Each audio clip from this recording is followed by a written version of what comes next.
The untold story of the Muslim heroes of Mindanao who defied the Japanese Empire. They conquered cities, they conquered armies, they conquered nations. But in the mountains, lakes, and islands of Muslim Mindanao, they encountered something they could never conquer. A people who refused to surrender. December 1941, the sky over Mindanao trembled with the sound of engines. For weeks, rumors had traveled through the markets of Cotabato, the shores of Lake Lanao, and the islands of Sulu. The Japanese Empire had attacked Pearl Harbor. American warships were burning. The Philippines itself was under invasion. Most people did not believe the rumors until they saw the planes. In Davao, Japanese bombs fell from the sky like thunder. Buildings erupted into flames. Ships in the harbor became floating coffins. Smoke swallowed the horizon. The Japanese Imperial Army had arrived. Across Asia, they seemed unstoppable. They had crushed China. They had defeated European armies. They had broken American defenses. Military experts called them the greatest fighting force in the world. To the generals in Tokyo, Mindanao was simply another island to occupy.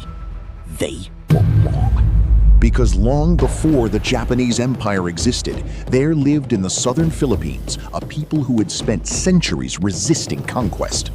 The Moros, the Maranao of the lake, the Maguindanao of the river valleys, the Tausug of the islands, the Iranun, Sama, and Yakan warriors. For over 300 years, they had fought Spanish colonizers. They had resisted American occupation. And now another empire was coming. The Japanese believed they were entering conquered territory. In reality, they were entering a land that had never accepted conquest. In a village near Lake Lanao, an old Maranao Datu gathered the young men of his community. He had lived through the American campaigns decades earlier. His father had fought the Spanish. His grandfather had fought other invaders before them. He looked at the frightened faces before him. "They have airplanes," one young man said. "They have machine guns," another whispered. The old Datu nodded. "Yes," he said quietly. "And we have our fathers." The young men stared. "Our fathers fought the Spanish. Their fathers fought the Spanish before them. We survived because we never believed that an empire was stronger than a people defending their home." The old man's words spread from village to village. The Japanese possessed weapons. The Moros possessed memory. And memory can be stronger than fear. Among the greatest heroes of this war was a man named Salipada Pendatun. Before the war, Pendatun was already respected throughout Mindanao. Educated, disciplined, and fiercely patriotic, he had served both his people and his country. When the Japanese invaded, many believed resistance was impossible. Pendatun disagreed. He knew something the Japanese did not. They could conquer roads, they could conquer cities, but they could never conquer every mountain, every river, every village, and every human heart. Gathering volunteers from across Maguindanao, Pendatun built a guerrilla force unlike any the Japanese had encountered. His soldiers were farmers, fishermen, students, fathers, brothers, men who had never worn uniforms. But they knew the forests, they knew the rivers, and they knew what they were fighting for. At night, they attacked Japanese patrols. At dawn, they vanished. They destroyed bridges, they sabotaged communications. They ambushed supply convoys. Every successful attack spread a dangerous idea. The Japanese could bleed. Soon, stories about Pendatun's fighters spread throughout Mindanao. Japanese soldiers traveled in larger groups. Supply routes required heavier escorts. Entire regions became unsafe. The empire had expected obedience. Instead, it found rebellion. If there was one place the Japanese never truly understood, it was Lake Lanao. Surrounded by mountains and protected by fiercely independent communities, the lake had long been a stronghold of Maranao identity and resistance. Japanese patrols entered the region with confidence. Many never returned. The mountains themselves seemed to fight. Lookouts hidden on ridges watched every movement. Children served as messengers. Women carried intelligence between villages.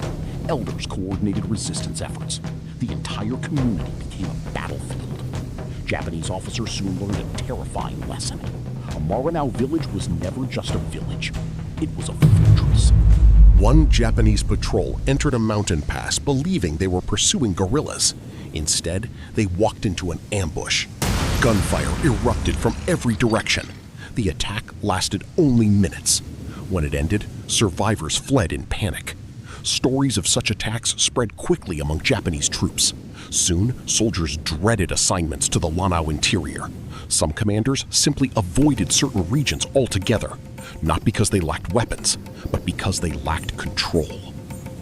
History remembers generals. It often forgets mothers. Yet many of the bravest heroes of Muslim Mindanao never carried official ranks. Women carried food through dangerous territory. They hid weapons beneath baskets of rice. They smuggled intelligence through enemy checkpoints. They sheltered wounded fighters. Some acted as spies. Others acted as couriers. Many risked execution. One story tells of a Maguindanao mother who transported ammunition beneath vegetables while Japanese soldiers searched every traveler entering a town. When asked what she was carrying, she smiled. "Dinner," she replied. She passed through.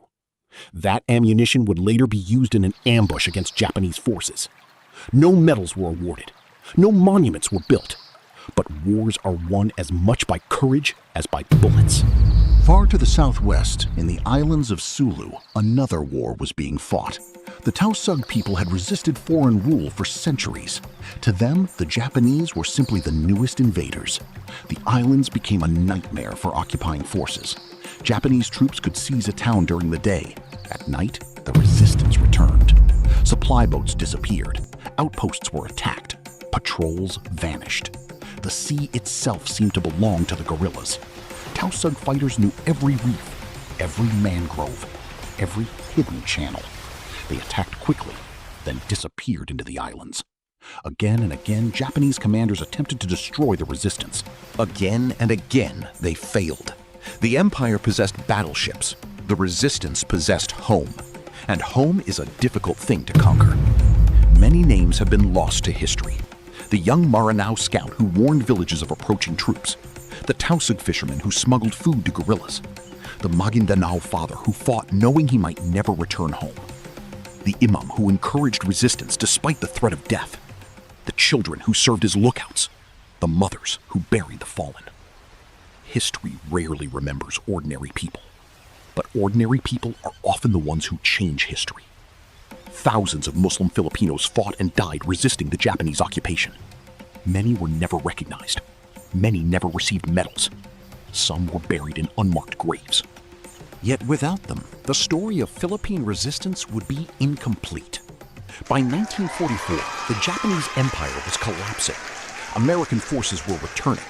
Throughout the Philippines, resistance movements intensified.